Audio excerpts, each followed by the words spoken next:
तो बुलेटिन की शुरुआत करेंगे कोलकाता रेप और मर्डर केस से जुड़ी बड़ी खबर के साथ। इसे लेकर बंगाल में एक्शन तेज हो गया है। आज कोलकाता हाई कोर्ट में इस मामले में सुनवाई हुई, जिसमें आरजी कार कॉलेज के पूर्व प्रिंसिपल संदीप घोष की जांच के लिए एसआईटी कमेटी बनाई गई है।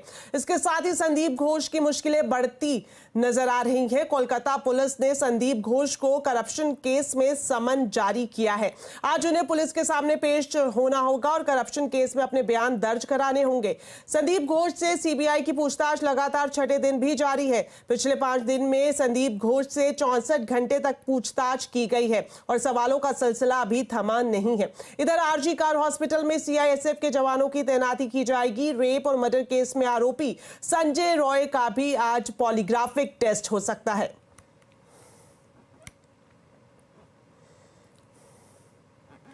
वहीं कोलकाता में आज भी डॉक्टरों का विरोध प्रदर्शन जारी है। पूर्व क्रिकेटर सौरव गांगुली अब अपनी पत्नी डोना के साथ सड़क पर विरोध प्रदर्शन करने में शामिल होंगे। रेप और मर्डर केस के खिलाफ आज से बीजेपी भी 5 दिन का विरोध प्रदर्शन शुरू करेगी। आज एक रैली में बॉलीवुड डायरेक्टर विवेक अग्निहोत्री भी शामिल होंगे।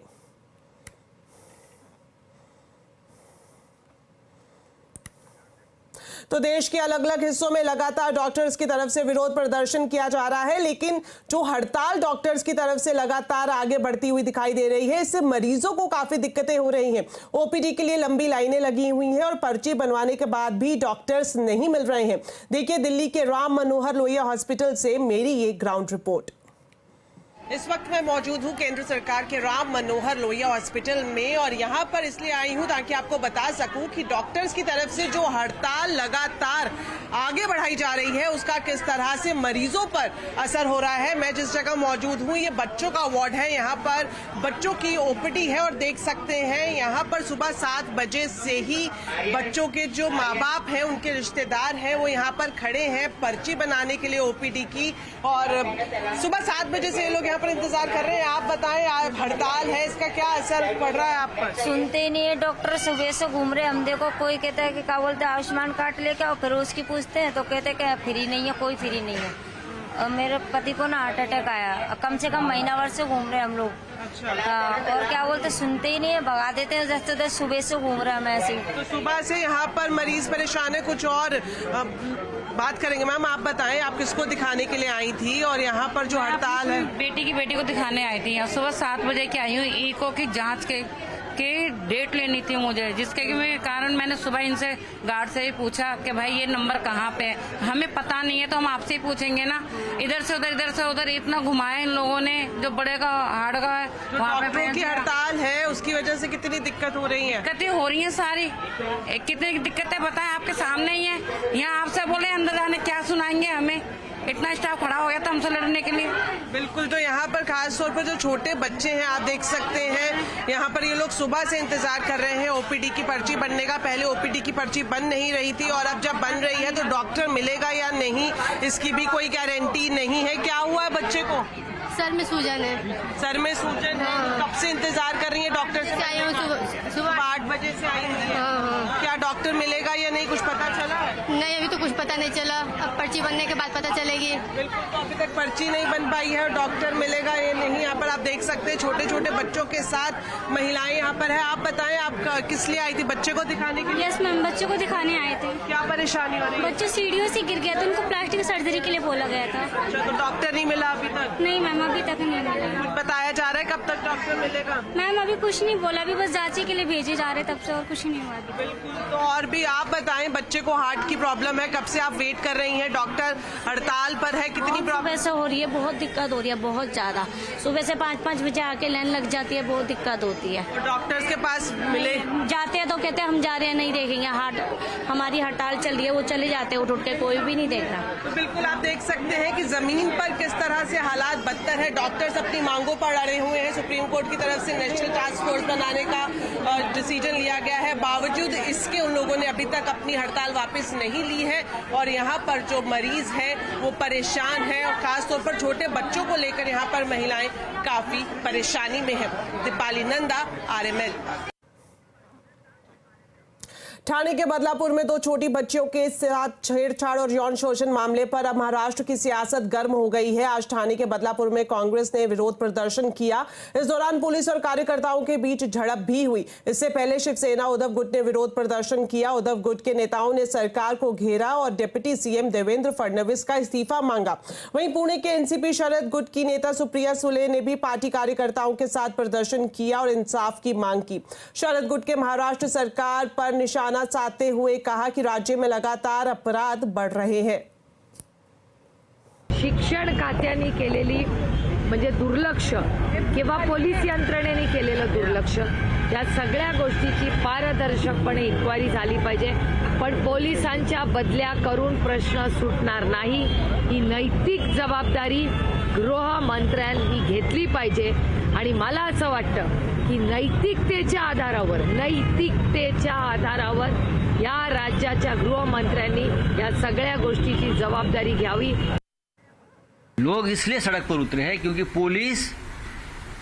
पुलिस स्टेशन पर उनका अपराध दाखिल नहीं कर रहे थे। लोग एफआईआर लॉन्च नहीं कर रहे थे, दबाव में थे पुलिस। किसका दबाव था पुलिस के ऊपर? जब इस प्रकार की घटना घटती है तो योगी राज में जो होता है बुलडोजर चलाते हैं, वैसे महाराष्ट्र में चलाने की कोशिश कुछ दिन पहले की, तो अपना बुलडोजर वहां क्यों नहीं गया? वहीं महाराष्ट्र के सीएम एकनाथ शिंदे ने आंदोलन और प्रदर्शन पर सवाल खड़े किए हैं। उन्होंने कहा कि लोगों का गुस्सा समझ में आता है, लेकिन आंदोलन ऑन द स्पॉट हुआ तो लोग बैनर और पोस्टर लेकर कैसे पहुंचे? उन्होंने ये भी कहा कि इतनी जल्दी पोस्टर कैसे छपे? उन्होंने दावा किया कि सीसीटीवी से साफ हुआ है कि आंदोलन के लिए गाड़ियों में लोगों को भरकर लाया गया है। उन्होंने इसे राजनीतिक साजिश बताया। आणि इतर ठिकाणून गाड्या भरून त्या ठिकाणी आंदोलनकर्ते आले होते आणि मंत्री महोदयांनी समजून त्यांच्या सगळ्या मागण्या या मागण्या होत्या त्या सगळ्या पूर्ण केल्या तरी हटायचं काम नाव घेत नव्हते। याचा अर्थ त्यांना हे बदनाम करायचं होतं सरकारला आणि एवढ्या मोठ्या प्रमाणावर 8-9 तास रेल्वे रोकणं म्हणजे खरं म्हणजे देशाचं नुकसान आहे, रेल्वेच्या संपत्तीचं नुकसान आहे। आणि म्हणूनच हे अशा प्रकारचं एका छोट्या बच्चूचं राजकारण करायला खूप जागा आहे, त्याच्यामध्ये खूप इश्यूज आहेत, तिथे राजकारण केलं पाहिजे। या छोट्या बच्चूची दुर्दैवी जी घटना घडली त्याचं राजकारण करणं खरं म्हणजे ज्यांनी केलंय त्यांना लाज वाटली पाहिजे, शर्म वाटली पाहिजे। आज दलित आदिवासियों के भारत बंद का मिला जुला असर दिखा। बंद का सबसे ज्यादा असर बिहार में दिखाई दिया। पटना समेत कुछ जगहों पर प्रदर्शनकारियों पर लाठीचार्ज किया गया। वहीं राजस्थान, मध्य प्रदेश और उत्तर प्रदेश में इसको लेकर अलर्ट है। दरअसल कुछ दिनों पहले सुप्रीम कोर्ट ने एससी आरक्षण में क्रीमी लेयर को लागू करने के ऑप्शन पर विचार करने की बात कही थी। इसी के खिलाफ आज भारत बंद है। National confederation of Dalit and Adivasi organisation ने इसे दलित और आदिवासियों के संवैधानिक अधिकारों के खिलाफ बताया। कांग्रेस, टीएमसी, सपा, बसपा, आरजेडी समेत कई दलों ने बंद का समर्थन किया है। तो एससी एसटी के आरक्षण में सब कैटेगरी के फैसले से क्या देश का सियासी समीकरण बदल सकता है? आज आवाज अड्डा में इसी पर करेंगे बड़ी चर्चा। शाम 7:57 पर।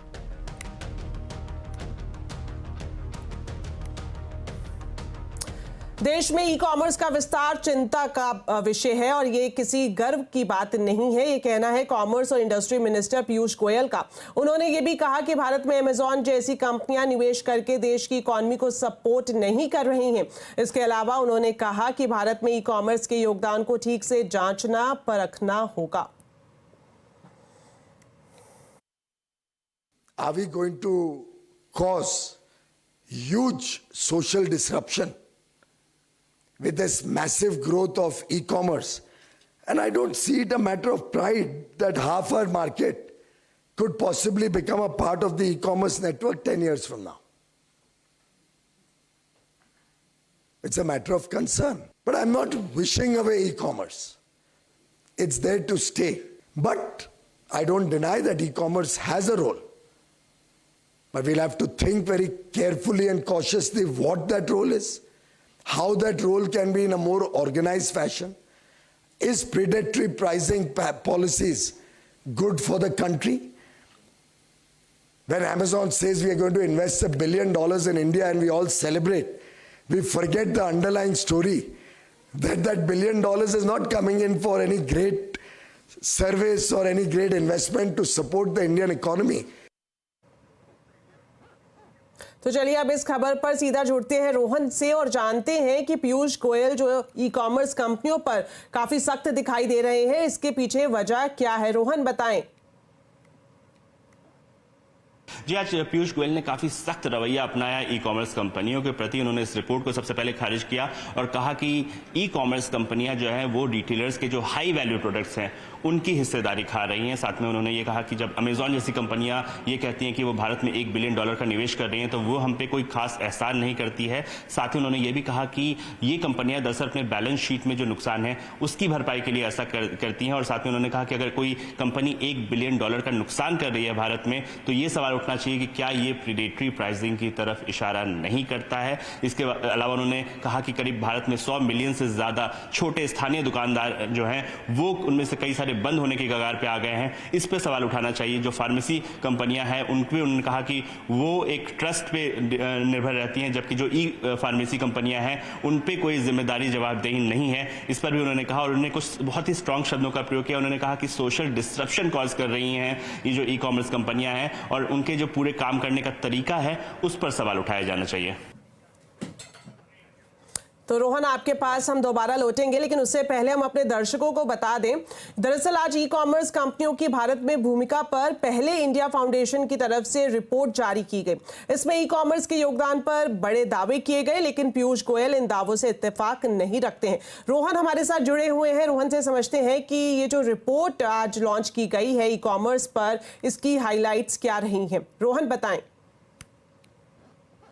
जी, ये रिपोर्ट मुख्य रूप से जो ई कॉमर्स कंपनियां हैं उनका रोजगार पे क्या प्रभाव पड़ रहा है इसके लिए उन्होंने बनाई गई थी। पहले इंडिया फाउंडेशन की तरफ से तैयार की गई रिपोर्ट और उसमें जो बात कही गई उसके मुताबिक अगर एक ऑनलाइन कंपनी, अगर ई कॉमर्स कंपनी 9 रोजगार पैदा कर रही है तो एक रिटेलर इस वक्त या रिटेल वेंडर इस वक्त सिर्फ 6 रोजगार ही पैदा कर रहा है। करीब 50% ज्यादा रोजगार है ऑनलाइन ई कॉमर्स कंपनियों में। इस वक्त जो जेंडर इशू है वहां पे भी जो ऑनलाइन कंपनियां हैं वो काफी बेहतर कर रही हैं। अगर ऑफलाइन स्पेस में अगर जितनी नौकरियां पैदा हो रही हैं महिलाओं के लिए, ऑनलाइन में उसके दोगुने नौकरियां पैदा हो रही हैं। साथ ही जो इसका जो असर है ई कॉमर्स कंपनियों का, उसका बहुत नेगेटिव असर नहीं हुआ है इस रिपोर्ट के मुताबिक ऑफलाइन या रिटेल पे। उन्होंने कहा है कि 2020 के बाद से सिर्फ 20% ऐसी दुकानदार हैं, छोटे दुकानदार हैं जो बंद हुए हैं। और साथ ही अभी भी जो छोटे दुकानदार हैं वो एक्सपेंशन की प्लान कर रहे हैं। लगभग हर चौथा दुकानदार, करीब 25% जो है, या तो वो अपने एग्जिस्टिंग दुकान को रेनोवेट कर रहे हैं या फिर नए स्टोर जो है वो खोलने की तैयारी कर रहे हैं। साथ ही टेक्नोलॉजी का जो प्रयोग है ऑनलाइन और ऑफलाइन दोनों ही स्तर पे वो बढ़ा है इस रिपोर्ट के मुताबिक। शुक्रिया रोहन इस खबर पर विस्तार से जानकारी देने के लिए। चलिए अब बात करते हैं बाजार की। निफ्टी बैंक एक्सपायरी पर बाजार में दायरे में कारोबार रहा। बाजार निचले स्तर से सुधर कर बंद हुआ। सेंसेक्स निफ्टी बढ़त के साथ बंद हुए। सेंसेक्स 102 पॉइंट चढ़कर 80,905 पर और निफ्टी 71 पॉइंट चढ़कर 24,770 पर बंद हुआ। आज के बाजार में मिड कैप स्मॉल कैप शेयरों में तेजी रही तो एफएमसीजी, फार्मा, मेटल इंडेक्स बढ़त पर बंद हुए। वहीं सबसे ज्यादा दबाव रियलिटी, पीएसयू बैंक, आईटी शेयरों में दिखाई दिया। फार्मा की बड़ी कंपनियों में ज्यादा तेजी नहीं है, बल्कि फार्मा की छोटी कंपनियों में ज्यादा तेजी संभव है, ये कहना है मार्केट एक्सपर्ट प्रकाश दीवान का। वहीं सीएनबीसी आवाज से खास बातचीत में प्रकाश दीवान ने निवेश स्ट्रैटेजी पर भी चर्चा की। छोटी कंपनी जो मिड कैप कंपनीज हैं वहां पे आप देख रहे हैं एक्टिविटी में क्या हो रहा है कि जहां लो फ्लोटिंग स्टॉक है वहां प्राइस बहुत जल्दी बढ़ रहा है, तो एक फीलिंग ये आती है कि परफॉर्मेंस ड्रिवन है, जबकि अभी भी पी एक्सपेंशन का ही दौर चल रहा है। मुझे बहुत कम गिनी चुनी कंपनीज हैं जहां पे इस टाइप का मूव दिख रहा है। लेकिन आप ये देखिए कुछ कंपनी जो हमने पहले डिस्कस की लेकिन जो बहुत ज्यादा प्रॉमिसिंग नहीं लग रही थी, वहां पे भी इतने अच्छे अच्छे मूव्स आ चुके हैं। तो हम लोग तो एक्चुअली कैश पे बैठे और चेष्टा यही है कि जहां जहां से निकलने की जगह बनती है वो निकले। जो लार्ज कैप कंपनीज का मैंने जिक्र किया उससे मुझे अभी भी आईटीसी में मुझे नहीं लगता कि कोई इस टाइप का मूव आया है जो जस्टिफाई करे जो सेलियंस है उसको, और वो होटल बिजनेस के डीमर्जर जैसे जैसे नजदीक आएगा उसमें आपको लेगा। तो ITC can give you a little bit of upside यहाँ से। और एलएनटी देखिए, बाकी सब छोड़ दीजिए, छोटी कंपनीज में क्या हो रहा है, मार्केट क्या हो रहा है, लेकिन अगर आपको L&T जैसी कंपनी वहीं मिल गई है जहां पे पिछले 2 क्वार्टर पहले जो रिजल्ट्स में दिखाया था, तो आपको 3600 के लेवल पे अगर L&T दिख रहा है तो I don't see any reason why जो बोलते हैं ना प्लेस टू हाइड में इस टाइप की कंपनीज ना हो। तो हम लोग थोड़ा सा झुकाव बड़ी कंपनीज की तरफ रख रहे हैं। इंटरनेशनल मार्केट में सोने की कीमतें रिकॉर्ड हाई पर पहुंच गई हैं, वहीं MCX पर दाम 72,000 के पार निकल गए हैं। क्या है वजह और कहां तक जा सकते हैं, बताने के लिए मेरे साथ मौजूद हैं मेरी सहयोगी मनीषा गुप्ता। तो मनीषा जी, आपसे जानना चाहेंगे कि सोना जो दौड़ रहा है इसके पीछे वजह क्या है और कहां तक ये जा सकता है? अगर आप ऑल टाइम हाई देखें सोने में तो वो हमने $2520 पर आउंस का यहाँ पर फिलहाल बनाया है। और हर बार जैसा कि होता है कि आप एक ऑल टाइम छूते हैं उसके बाद थोड़ा सा पुल बैक देखने को मिलता है, तो आप एग्जैक्टली वो यहाँ पर देख रहे हैं। अगर इस साल की बात की तो इस साल की शुरुआत हुई थी $2050 पर आउंस से। फरवरी में हमने प्राइसेस 1992 तक जाते हुए देखे थे और वहां से ये एक तरफा तेजी है जो आपको 2520 तक लेकर आई है। तो एवरी रनअप के बाद एक करेक्शन जरूर आई है, लेकिन वो करेक्शन काफी शैलो रही है। बिग हैंड स्मॉल हैंड्स ने कोई बहुत ज्यादा यहाँ पर मुनाफा वसूली नहीं की है। इसका मतलब ये है कि सोना अभी भी लोग काफी स्ट्रांगली पकड़े हुए हैं इस राय को लेकर कि आगे जाकर जो जियोपॉलिटिक्स है वो शायद बरकरार रहेगा। डी डॉलराइजेशन का जो थीम है वो भी सोने के लिए सपोर्टिव है। ग्लोबल सेंट्रल बैंक्स की बाइंग है, इन्वेस्टर्स और ज्वेलरी बाइंग हमने यहाँ पर पिक होते हुए देखी है। आगे जाकर सितंबर में रेट कटौती की एक्सपेक्टेशन है, वो ऑलरेडी प्राइसेस में फैक्टर इन हो चुकी है। और सिर्फ यूएस नहीं, बैंक ऑफ इंग्लैंड, ECB सभी यहाँ पर रेट कटौती की बात कर रहे हैं, तो उसका फायदा ऑफकोर्स सोने को मिलेगा। अब आगे जाने की जहां तक बात है तो वो बैंक ऑफ अमेरिका है, सिटी है, UBS है, मैक्वायरी है, सबका ये मानना है कि आगे जाकर सोना भी और भी हाइज बना सकता है रादर। तो इस साल और अगले साल के अंत तक जिस तरह के व्यूज हैं वो ये बताते हैं कि $2500 से $3000 पर आउंस के लेवल्स आपको ऊपर में अब भी देखने को मिल सकते हैं। मनीषा जी, अगर इंडस्ट्रियल मेटल्स की बात करें तो इसमें भी रिकवरी मोड दिखाई दे रहा है। कॉपर, एल्यूमिनियम, टिन, जिंक, यहां तक कि स्टील में भी रिकवरी आई है। इसके पीछे क्या वजह है?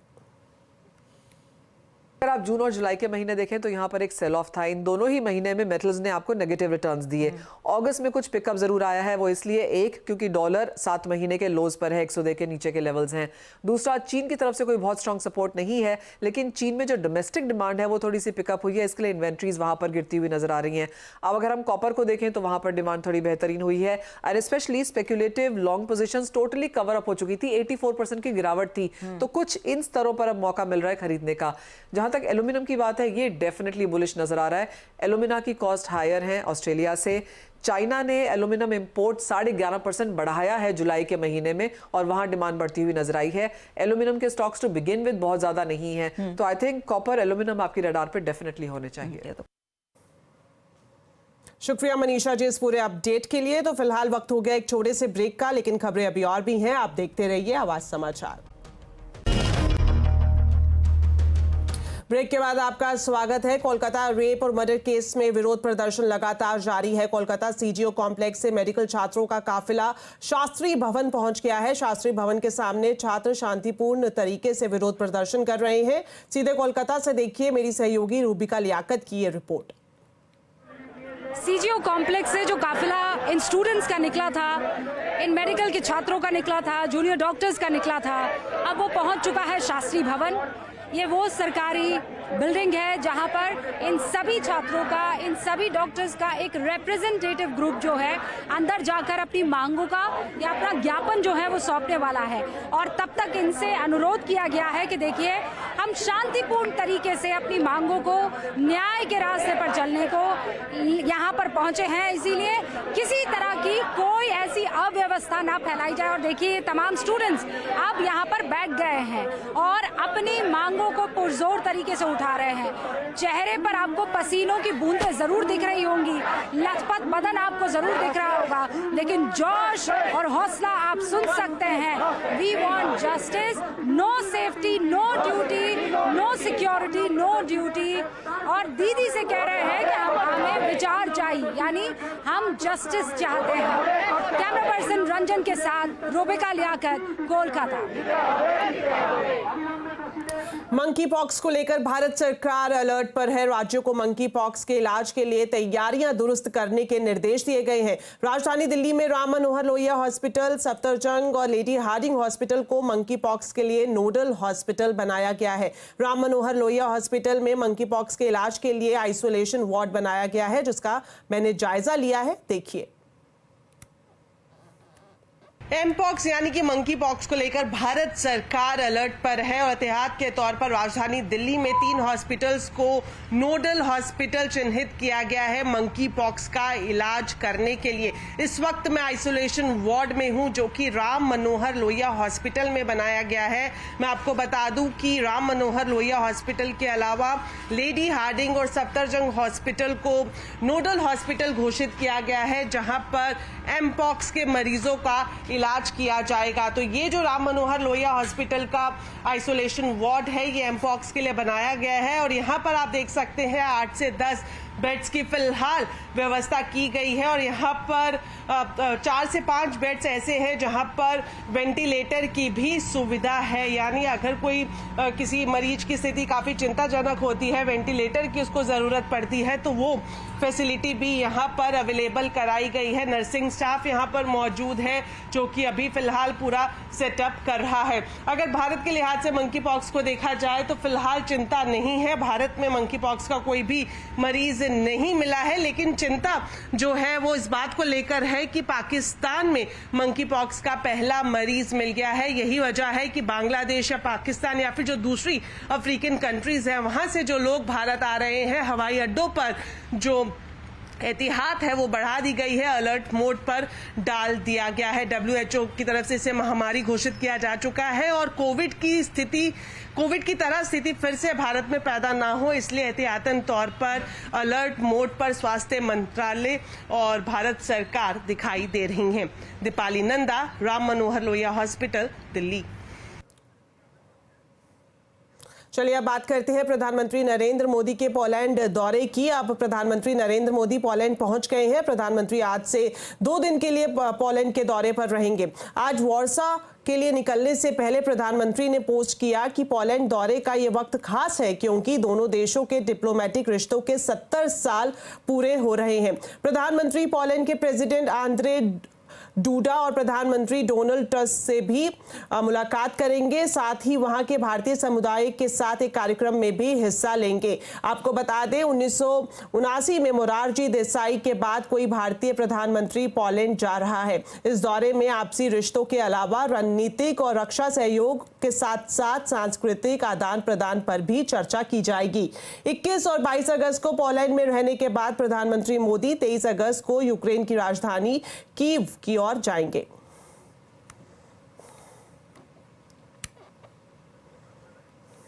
चलिए अब आपको बताते हैं आज के कंज्यूमर अड्डा के टॉपिक के बारे में। क्या आप प्लास्टिक वाला नमक या चीनी खा रहे हैं? जी हाँ, ये सवाल उठाया जा रहा है भारत में हुई एक ताज़ा स्टडी में, जो ये दावा कर रही है कि देश में बिकने वाले लगभग हर नमक और चीनी में माइक्रो प्लास्टिक मिला हुआ है। क्या है इसके मायने और आपकी सेहत पर ये कितना बड़ा खतरा है, इस पर हम करेंगे आज कंज्यूमर अड्डा में बड़ी चर्चा शाम 5:57 पर। जरूर देखिए प्लास्टिक वाला चीनी नमक। तो चलिए मेरे साथ इस बुलेटिन में इतना ही। आप खबरों पर अपडेट रहे, CNBC आवाज से जुड़े रहे हमारे सोशल मीडिया हैंडल्स के जरिए। नमस्कार।